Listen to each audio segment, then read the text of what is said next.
to know how the theoretical ideas that I was working on, people like me were working on, had anything to do with what was actually happening in classrooms. Remember that? Yeah. So I am going to be talking about some of my research. I've been going to China a bunch to see what they do over there. And, but I'm hoping that the things I talk about tonight will have direct impact on how we can do better in our own classrooms. Okay, so without further ado, we'll begin here. I'm sure you've heard about Chinese education in the news. Maybe not. They do very well on international tests. They're like other Asian countries, like Japan, Korea, Vietnam. What we don't hear about very much here in America is how the Chinese envy our education system, and which is very interesting that our press seems to bemoan our education system. And, I mean, China blows us away when it comes to these international tests. And so in my presentation, I'll talk a little bit about what they're trying to do with us. And so I'm sure you've heard of the proverbial grass is greener on the other side. And so in my research of what they're doing over there in China, I've learned that pretty much we're trying to copy the things they're doing, and they're trying to copy the things we're doing. And so I'm going to talk a little bit about that tonight. So to start,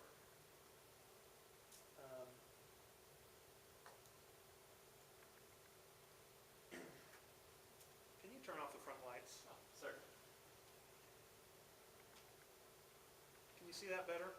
This is a Chinese artist, and what he does is he paints people and their clothes so that they blend in with their backgrounds. Can you see the characters in front of the American and the Chinese flag? So sorry. It's really good. Yeah, it's really cool. Anyway, I'll show you my email at the very end, and if you're interested in finding out more about him, he has all sorts of really cool stuff. I think his name is Boshi Lai. Anyway, the reason I'm showing this graphic is because I believe that when we look at another culture and how they approach instruction, we can learn a lot about our own practices. Because culture is invisible. Trying to get the invisible metaphor here. We often are not aware of what we're doing because we've been brought up in a certain culture. And so sometimes it helps to see how other people think about it, because we realize when they're thinking about it differently, we can recognize some of the things that we do in our own practices. So I'm also following the advice of the Prophet Muhammad, who said way, way back in 900 AD that the pursuit of knowledge is an act of worship, and to seek knowledge even if it is to China. Okay, so this is a quote I got, and for some reason I dropped who said it. But this is an example of what we're hearing in the media. In the United States, several recent reports call for learning from Asia, because it is believed that Asian countries like China, India, and Singapore are much more effective in mathematics and science education, thus posing a major threat to global competitiveness of the United States. I don't know if you've heard this, but Now, when I was growing up, it was Japan. Japan was going to be taken over a little. They were buying up all the American companies and doing really good in math education. It's interesting to say that Singapore is technically considered a Chinese nation because it's like 80% ethnic Chinese, even though it's a former British colony. A lot of the culture in Singapore reflects Confucian heritage culture, which is from China. And another interesting thing about China is they seem to have unfavorable learning environments. In other words, when you go and you look at Chinese classrooms, they tend to be very large, which goes against common American beliefs that smaller classrooms are better. They don't particularly have the best equipment, although that's changing. So there's this paradox, like why are they outperforming our students on international tests if supposedly they're not doing things as well as we're doing? So we're going to talk about that a little bit. Here's just a graphic to show how well Chinese nations have performed on large international tests. So pretty much I just want you to notice that most of the tests have been in the first, second, third, or fourth rank. So when the Chinese nations participate in these big international tests, they do very, very well. This is the latest results from the last big international test. It's by OECD. It's called PISA. You'll notice that, I don't know if you can see that, Shanghai, China is top in reading, mathematics. Hong Kong is up there, Singapore's up there. The United States is doing, fairly okay. So our press really likes to make fun of American teachers that somehow we're not doing as good as the Chinese. Okay, so these are the 5 principles that I'm going to hope you'll think about during this presentation. These are things that I think are practical things we can do in our classrooms that the Chinese are doing, and the research shows that these things can help our students learn better. And I'm going to give some examples of these things. So because I focus in math education, my examples are going to come from math ed, but is everybody here a math teacher, or do we have some elementary? Elementary. Does anybody here not teach mathematics? A couple of you, what do you folks teach? Science and social studies. Science and social studies? Okay. You're an administrator? Okay. I'm an ESL teacher. Okay, well, the reason I'm saying that is because I'm going to be focusing on the content of math, but the principles can apply to any subject. They're not math specific. Okay, the first principle is to let students talk. Let students talk about their ideas. Typically, the research shows that American teachers, about 80% of the classroom dialogue is the teacher talking, which, kind of makes sense because we're delivering the content. Are you sending me a message, or are you just listening? Oh, no. Okay. So the first principle is we need to let students talk more about their ideas.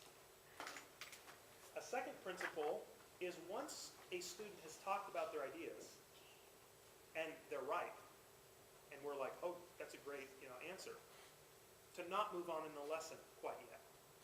Ask other students for other ideas, because there's going to be this flowering of student thinking.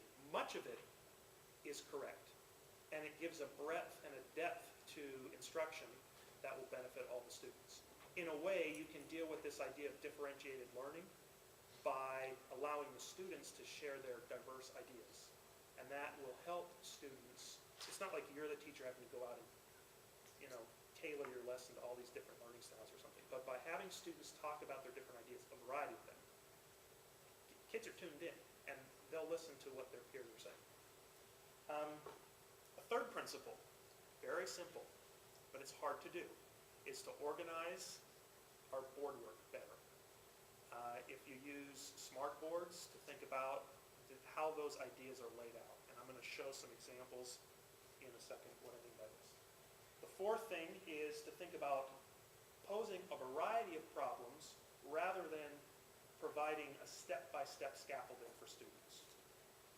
And finally is to utilize what I call collective teachers during teaching. So I capitalize that because I'm going to argue that there are special teachers in our classrooms that we're not even aware of. We think we're the teacher when we're in the classroom. But there's other teachers that we can harness, we can recognize and use their powers.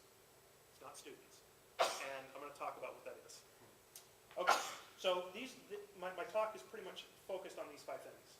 And I'm going to give some examples from, I'm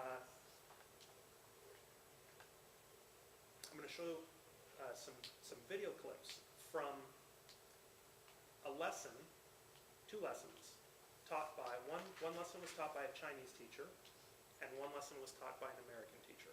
And the reason these videos are unique is because they're taught to Chinese students. So the American teacher is teaching his lesson to Chinese students. Both lessons are taught in English. So this gets rid of the fact that a lot of times teachers will be like, well, I could teach differently if I was maybe teaching over there with Asian students, right? If I had better students maybe, or less disciplined problems.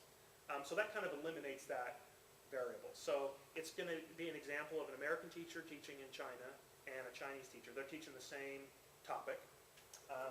It's geometric probability.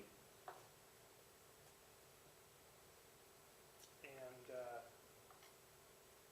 we don't have to go through and read all of this, but they both pose 7 tasks. They both teach roughly 45-minute lessons. We'll be talking a little bit about some of these tasks. Do notice, though, that on the 5th task, the Chinese teacher asked kind of a non-mathematical question, wanted the students to talk about math history. There's a Chinese mathematician called Zhu Chongxi, who I've never heard of, which is not a purely mathematical topic. Okay, and you'll notice they both gave homework at the end. So they're fairly similar lessons. They're about the same length. The upper one is the Chinese lesson, the bottom is the American lesson. It's 2 minutes shorter. One thing to notice, so what I've done is I've broken it up by when they're working on which tasks. One thing to notice is that the American lesson starts out, spends a lot of time on the first task and a lot of time on the 7th task. But the Chinese lesson is more equally spaced. Plus, the Chinese teacher asked the students to work on the first 3 tasks after an introduction. So they worked on a variety of different tasks before there was discussion about each task, which relates to this idea about variety versus scaffolding. In the American lesson, the teacher is leading students through each of the tasks. Okay. We won't spend much time here. Let's talk about what happens when we actually look at the dialogue in the classroom. So what I did, the blue here is the number of words that the Chinese teacher spoke during the lesson. So the numbers on the bottom is the time. It's a 42-minute lesson, right? So you can see that by the end of the lesson, the Chinese teacher has spoken almost 2,500 words. And the total students, if you count it up, they had almost spoken 1,000. So it's almost 2 to 1. It's a little more than 2.1. So there Yeah. are 41 students in the classroom? Oh, no. This is as the lesson progressed, time-wise, it's a 42-minute lesson. Oh, I'm sorry. Yeah. Okay. So you can it just kind of shows, so right here, the teacher's talking a lot and students aren't talking at all, right? And then here, students are talking at about the same rate as the teacher. What do you think it is in the American lesson? Teacher talking a lot. Yes, because that's typically how Americans approach instruction. It's not that there's anything wrong with that, it's just that's our culture. The teacher is the dispenser of knowledge, typically in American classrooms.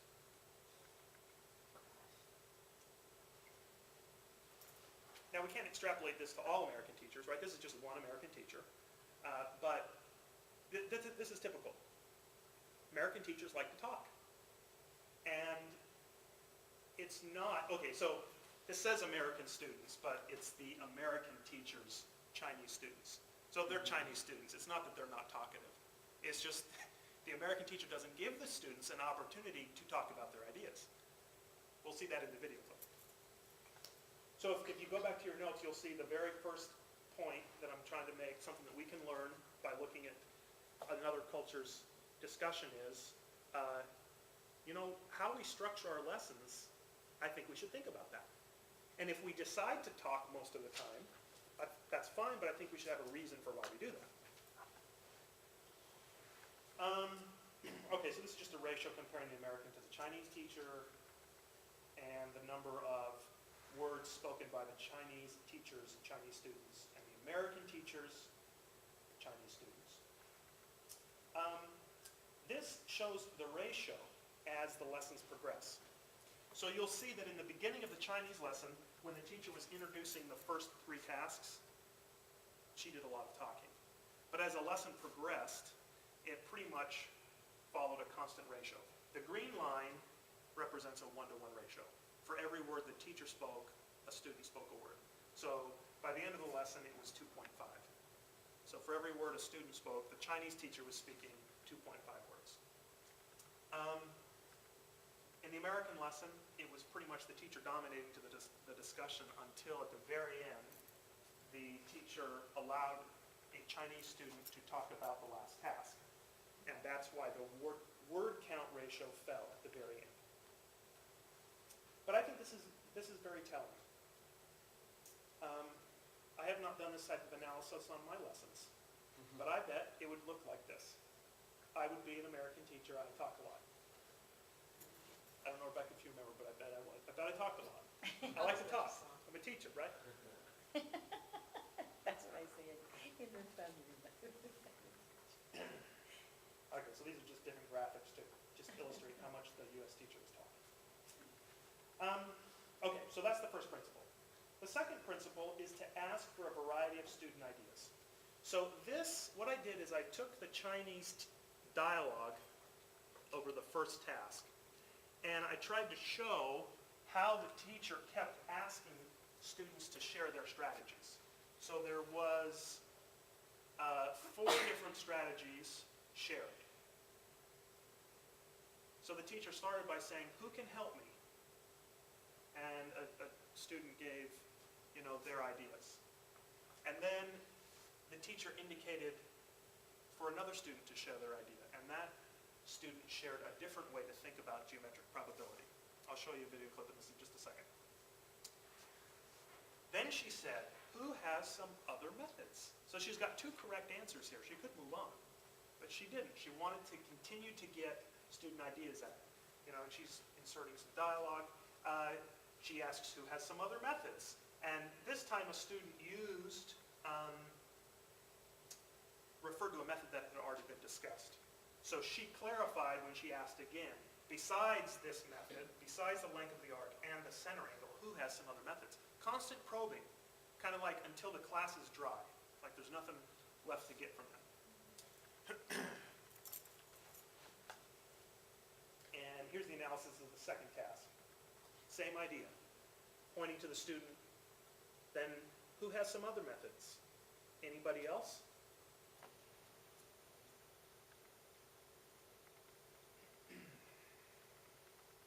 So here is the task that they're going to talk about.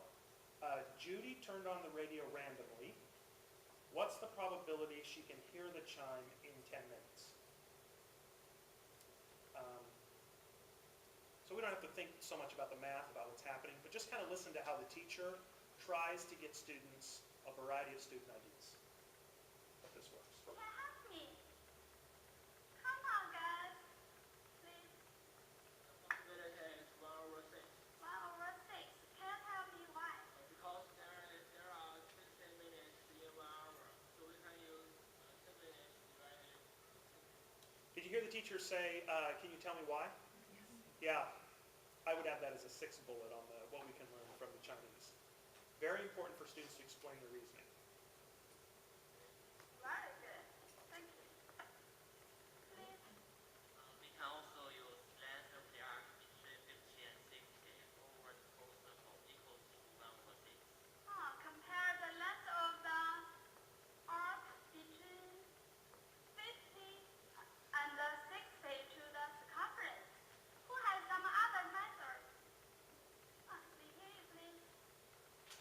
We use the central angle of the between 50 to 60 4 times the angle of the whole circle. The round circle. Yes, the round circle equals to 1. Very good. Thank you very much. We know that actually when Judy turned on the radio, the minute hand could stand anywhere on the board, right? That means how many outcomes are there? Infinite. Very good. And if she can hear the chime in 10 minutes, that means the minute hand must land between the region 50 minutes and 60 minutes, right? So we can compare the length of the arc to the circumference, and we can also compare the center angle to the round angle. So here's an interesting thing too to notice. As students share their ideas, they're neophytes, they're new folks to describing their mathematical thinking. And so after each student tries to describe their thinking, the teacher provides a succinct summary of what the student said to model what would be appropriate mathematical language for those ideas. She does this after each person. That you want to say something? Yeah. Okay, I'm sorry.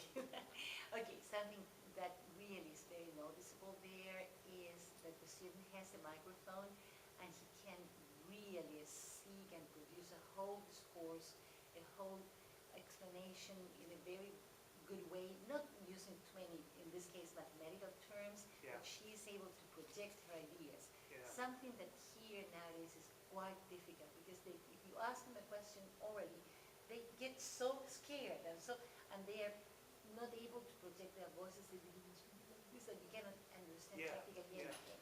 Yeah. Yeah, so you can see that they have a whole host to answer. Yeah. Yeah. So And a lot of it has to do with the fact that they're not right, they don't want to answer. Hold on, I didn't hear what you said. It's yeah, cultural. of course, yeah. Yeah. It's cultural. Yeah. They're not going to answer unless they're certain they're correct. Yeah. But So for some, you have to develop that sense of classroom community. Yeah, So like- it's okay to be wrong. it's okay. We're, Because we're you learn from it. Yeah. great comments. Mhm. 魏佳 please.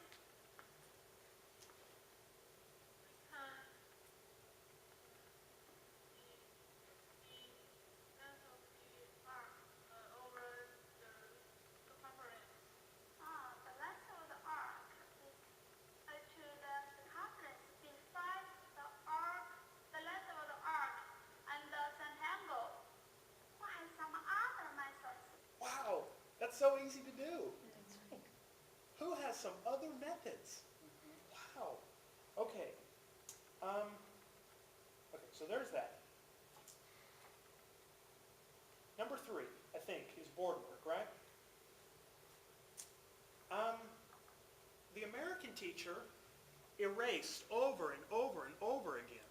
So he would talk about ideas, give a task, give a problem, erase it. The Chinese teacher erased no times. The Chinese teacher carefully laid out the ideas in the lesson, but in the American lesson, the ideas were fleeting and they were gone. So it was really hard for students to visually make connections between the different concepts in the lesson because the ideas were gone. Here, students could think about the lesson as a coherent whole. Now, to emphasize how often the American teacher was erasing, I put together a little video that shows the clips of these 7 erases. Think about what probability means.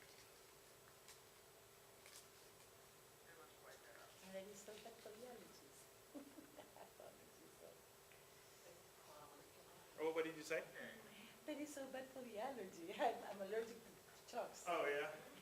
I try not to erase because I don't have it. Oh, okay, so you try to erase not because of the culture, but because of your allergy. Where? That's right. He's not talking enough. Like a real bullseye this time. Like a real bullseye. Oh my God, He's Jesus. like a perfectionist. He's a professional eraser. Oh, God. He likes a clean board. That's He why does. he board space. Real bullseye. Too bad I haven't expo yet. Come on. Right there. Kind of famous one. And that was so good.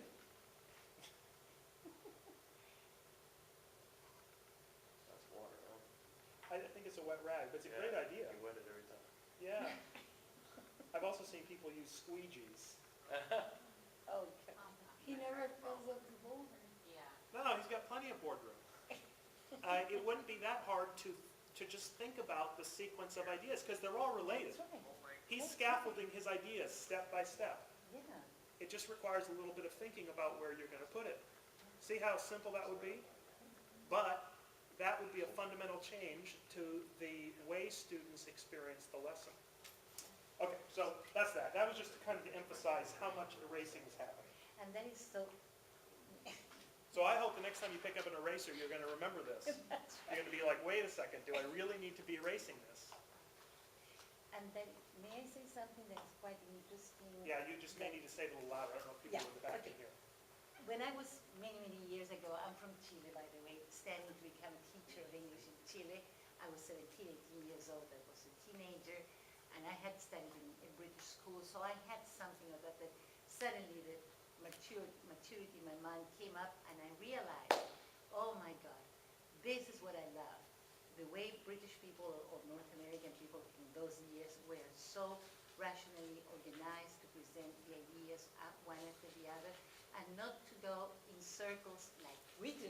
Yeah. Because of course Latin American, we are famous for that in our literature, in Yeah. our conversations, we go in circles, and we go back and we repeat and we refer back to the same thing again, et cetera, et cetera. In North America and in Britain, I learned that it is different, that we are absolutely sequential. We're very And linear. here, in this case, it is not showing that, contrary in China. Huh. And that's why probably the success they are having now. Interesting. Yeah, well, believe it or not, the Chinese are trying to copy us. They think that, well, okay, I'm not going to go off of that. Okay, so this graphic is trying to show that the Chinese approach instruction through variation. So if we look at that bottom quote, Chinese teachers tend to develop an entire 40-minute class to a single topic that's discussed from multiple perspectives. And I'm trying with this to emphasize the difference between variation and what we tend to do in the United States, which is scaffolding. So the idea of variation is you're presenting students with sufficient depth of experience that they can begin to get a handle in their mind on the concept. So teachers emphasize exploration of exercises with variation. Teaching by creating certain features of variation is a feature of mathematics classrooms in China. Discernment is a fundamental constituent of learning, and students can never discern anything without experiencing a certain necessary pattern of variation. So the idea is to give students this space to try to navigate on their own. Instead of in America, which is very interesting, like kind of you said, it's a very linear scaffolding. We show students a small step, we expect them to take it, then we show them the next step, then they take it. That the Chinese are saying, well, that doesn't give the breadth needed to really explore a topic from different angles. So here is just an example of two different lessons that I observed in China, and they're all focused on a single idea. The students do solve a variety of tasks, but they're all related to the single concept that the teacher is trying to emphasize. The bottom one was interesting. If you've dealt with geometry topics, side, congruence of triangles, angle, side, angle, if you remember any of that, the bottom lesson was trying to take those principles and apply it to quadrilaterals. So when do the sides or angles of a quadrilateral have to be the same to develop similar rules?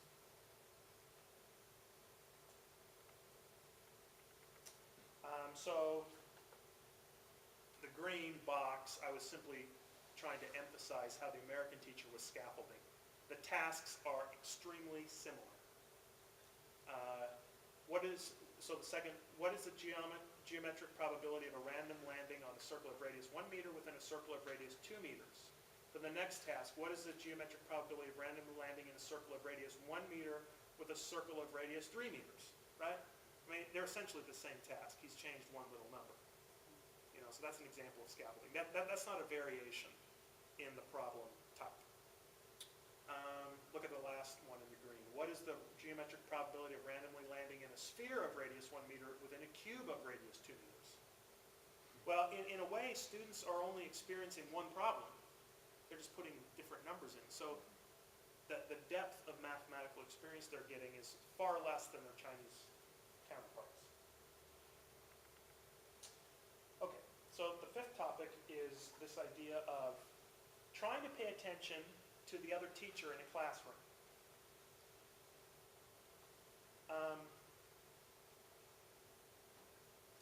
Can you see the man hidden? Oh, I see. Can you see him? Yeah. Isn't that cool? Even painted the shoes brown down there. So over here I just tried to identify some groups that occur in Chinese education that we don't see in the United States. And I'm going to argue that those groups are important for teaching and learning. And I'm going to emphasize just a couple. So in China, they view the class very differently than we do. We view the class as a collection of students.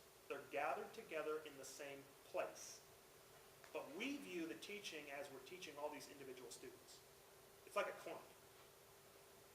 The Chinese view the class as a collective. Now, part of this is based on their structure. This is probably the hardest thing for us to try to implement in America, because their class stays together as a cohort through multiple years, right? So if you're trying to create a culture where there's discussion and you can recognize it's okay to share mistakes, there's a continuity in Chinese education that carries over through the years. We don't have that. It's very fragmented in America, right? You see kids for a semester or a year, they move on. Interestingly, in China, the teacher also follows students through the grade levels. Same. In Latin Okay. America, in South Latin America? In Yeah. South America is like that. Now, one good thing about that is it gives teachers a chance not only to really bond with their students and the thinking, but it also allows teachers to see the continuum of the curriculum, to kind of see what needs to come and where it's going, right? This is hard just to go back in your own class and try to do. But I think there's some principles here that we can try to think of our class as a collective of students instead of a collection of students. We can try to get them to be thinking together about mathematical ideas instead of just working independently on problems. So one way, group work may be one way to do that, pod seating. I think whole class discussion is one way to really get kids centered on a single idea. Get the whole class thinking together. And asking for multiple methods, like we talked about earlier, I think is one good way to... It's almost like you're trying to make the whole class a single brain, right? There's some issues you're trying to wrestle with. Let's get everybody involved thinking about it. And not only teachers, but the students, they become close friends, and the parents, it's Yeah. so important. Yeah, that's why I There's emphasize... a whole community. I mean, this is some of the stuff we can't do here, right? I mean, because in China, at least in the urban cities, they're allowed one child, which means 2 parents are focused on the education of the single child, 4 grandparents are worried about 1 grandchild. You think there's some pressure there for that kid to succeed? Think those grandparents are asking how the kid's doing in school? Oh, absolutely. Yeah. Yeah, so that's something, that's why I had student and parents up at the top, because that's kind of another group that occurs. Let's see what else I had listed. Okay, the Chinese also do a form of professional development where they show their teaching to their colleagues. Now, this bottom bullet there I think is important. We don't ever hear this in America in the media, but American teachers are way overworked compared to their colleagues. Chinese teachers have 15 to 20 hours a week to work with their colleagues. They're basically like university professors. So I teach at LSU. The expectation for me is I teach 2 classes, and then I do research. Well, American teachers don't teach 2 classes, right? They're spending almost all their time teaching. They have on average 3 to 5 hours for professional development. And when they have that time, what do you actually do with it productively? You often can't collaborate with your colleagues because your schedules don't overlap, right? Okay, so I just want to mention that this is a very important part of Chinese improving their practice. I think Americans that hear about this feel overwhelmed because they're like, how in the world am I supposed to, on top of everything else I'm doing, collaborate and watch well, in China the education system is set up to provide teachers the time to do that. Sure. But I still think there's a principle here. We can try to do the best we can with our colleagues, right? Maybe we can collaborate a little more than we have in the past. Maybe we can observe a teacher teach and have them come and observe us during the prep period or something. What are you going to say? Very supportive culture, and I think that's what the public here doesn't recognize. It's not that we're not trying to do well, it's that we don't have the support necessary to keep growing. Yeah. Yeah, and so The Chinese, time. the time, yeah. And Chinese, so Chinese classes are much bigger than American classes. But American teachers teach more students than Chinese teachers. Because when you add up all their classes, American teachers are expected to be teaching more students, right? Yeah. So, I mean, right there, it begins to show how unfair it is to just start looking at, for example, international test scores, right?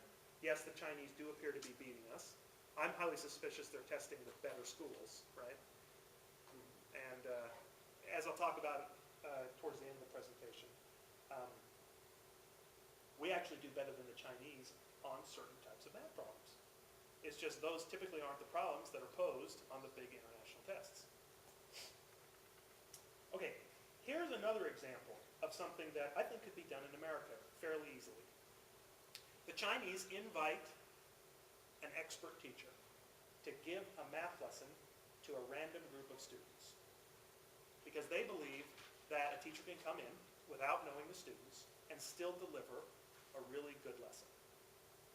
And so this is an example. This is the guy that was doing the quadrilaterals. He had a lesson. He came in. It was like a little auditorium. The students are in the front. In the back are all the teachers watching. It's like a district meeting or something. And so the teachers get to watch a really good teacher give a math lesson. And then after, they get to talk with him. The students leave. And he's able to talk through his thinking about why he designed the lesson the way he did and what he did. And they can ask questions and things like that. Down here in this corner, this is a person we don't have in America. They have a job description of somebody that links between universities and schools. And so she kind of coordinates all of this, finds the good teachers. But she also works in a larger group with other people that are trying to do the same thing. So if she has problems with how she's trying to connect between folks, she's got a support group she can go to, and she can work with other people that are engaged in the same task. I guess there's kind of a metaphor here. We're kind of breaking down walls, right, in China. There's lots of overlapping support and communication channels.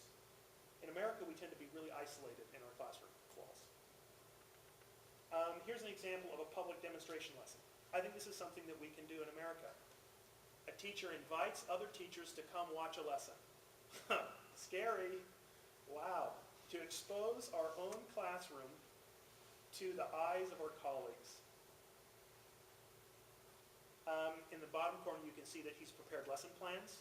So that the teachers are sitting 3 rows in the back. They kind of squish the students up together. And they're also seated up against the wall. And they all have lesson plans. And he gives the best lesson he can. And they're scribbling away. Wow, look at this lesson.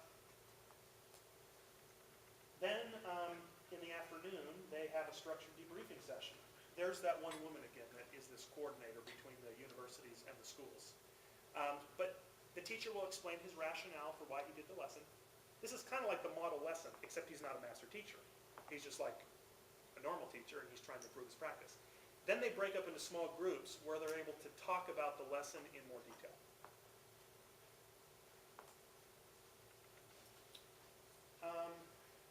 I was very impressed when I was, at least in the schools that I saw, that they have the equipment already set up to record their teaching. And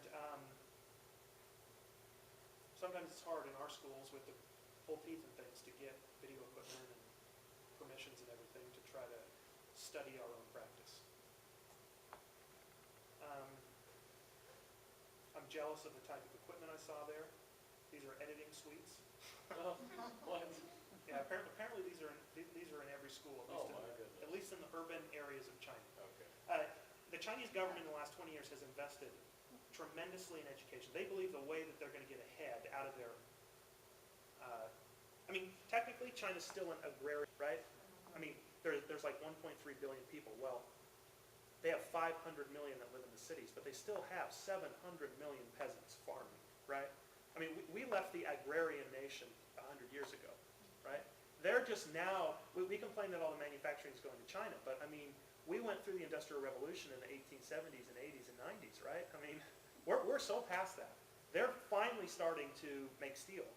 And learn how to mass produce things. That's something, Henry Ford did in 1910. So they are investing heavily in this. I was very jealous. I came with my puny little cameras, and the equipment they have there is really good. Now, Yeah. one question, what happens with the discipline situation?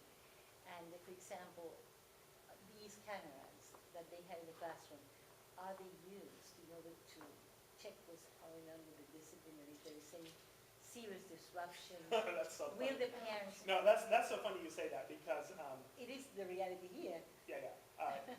I did notice in every Chinese classroom, there was a security camera. A security or school? No, a security camera, like not like these cameras. These are to help record practice. Well, I shouldn't say it. I don't see one in here, but I bet it was in here, probably in the back. Every classroom had a security camera. And so I was curious. I wondered, were the administrators watching the teachers teach possibly? I don't know.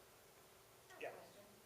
When you watched them do the debriefs and do that sort of thing, Yeah, I assume you watched all the discussion, right? yeah. I didn't speak What Chinese. kind of atmosphere did they have? Because, maybe not as bad, my experience is I feel like, and I was something else when I was a teacher. Just like second career, when observations are done and you go and you observe, the emphasis to me always seems to be too much on, well, golly, what could they do to improve? Yeah. Which, yeah, we can, but why am I sitting there pointing out mistakes? Why am I sitting here pointing out, what did they do that was so great that I Yeah. need to take back to my class? I just think that's I don't know, I'd rather emphasize the positive. Yeah. And I always feel like they're always looking for something negative. And I think it's in the way of trying to improve people, but Yeah. it's not having that effect. Yeah. To be dead honest, I don't speak Chinese, and I actually don't know the particulars of what they were saying. Okay. But I do know that the teachers were intently thinking about the structure of this person's lesson. He had a lesson plan, but they were taking notes, and those that could see students were thinking about how the students were thinking about it. He had a chance to justify why he was doing what he did, and they had a chance to ask him questions in the whole group. And then they broke into small groups, because in a small group setting, you can more easily discuss particulars that you can't in a large group. Exactly the nature of that, I'm not sure. It looked like it was it looked like they were people trying to learn, whatever that is. Yeah, Just wondering, is this the culture in just like the urban schools, or did you go to the rural schools? I've not been to rural schools. Okay. I desperately want to. I'm afraid the government is only letting me see the best. But some of the cultural issues here are related to the fact that they come from a Confucian heritage culture. Well, that's in the rural as well as the, yeah. Okay, how are we doing on time? So, another interesting thing is the teachers' offices are clustered by subject. So they're all in the same room.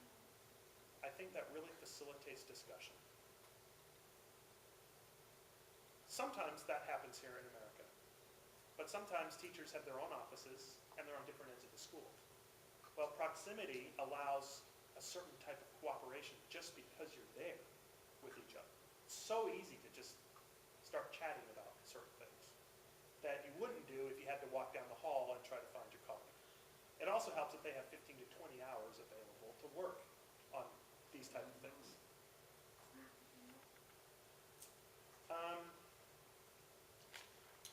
Okay, so So basically, they have a classroom where they teach, and then they have an office where 3 or 4 teachers are together. yeah, that's a great question. No, they actually don't have classrooms.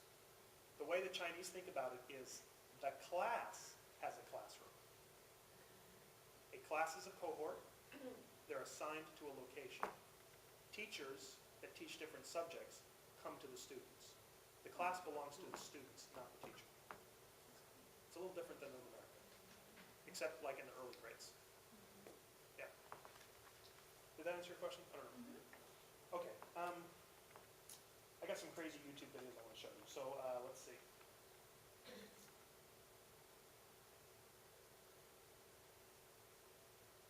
This video is to emphasize, well, lots of things, I guess. The power of observation and repetition. One thing that the Chinese do by talking about their lessons is they are trying to iteratively improve their lessons. Right? They'll teach a lesson, they'll think deeply about the structure of the lesson, why it was successful or not, and they know they're going to teach it again, so they're going to try to improve it for that time. So hopefully this little video emphasizes this idea of observation and repetition. Has anybody seen this? You haven't seen it, Rebecca, either, because this is a new video.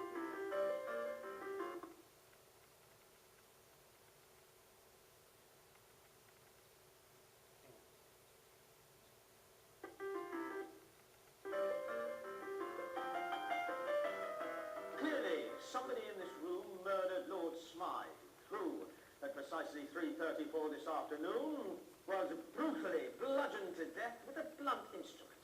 I want each of you to tell me your whereabouts at precisely the time that this dastardly deed took place. I was polishing the brass in the master bedroom. I was buttering his lordship's scones below stairs, sir.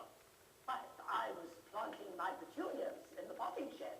Constable, arrest Lady Smythe. But how did you know? Madam, as any horticulturist will tell you, one does not plant petunias until May is out. Take her away. It's just a matter of observation. The real question is, how observant were you?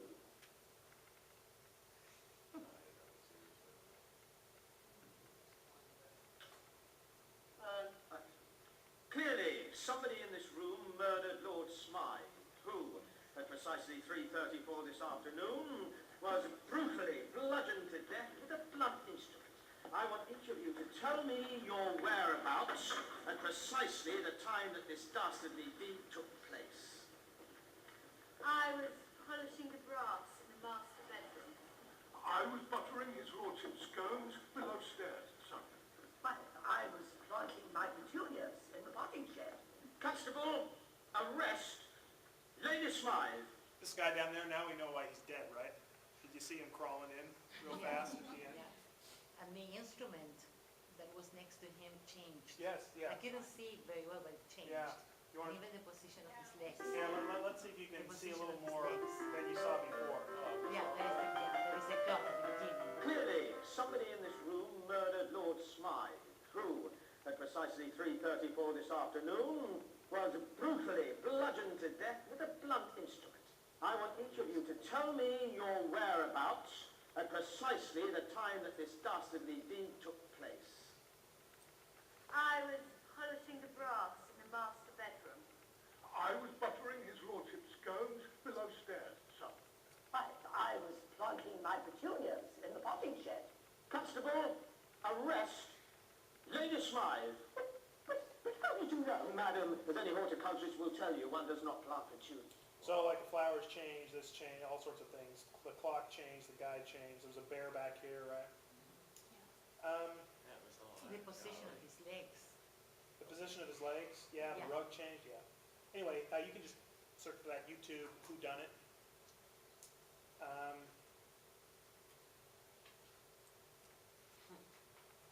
Yeah. I want to show you a car crash video. The reason I want to show you this video, maybe I already have it up. You have it there. Right there. It's not that one. There it is. No, it's not that one. The third crash. No, that's not that one. We're running out of time, help. It's this one right here. Is it shows the power of design and what can happen if you actually study and try to improve. It's going to show a car, well, it's self-explanatory. Let's just watch it.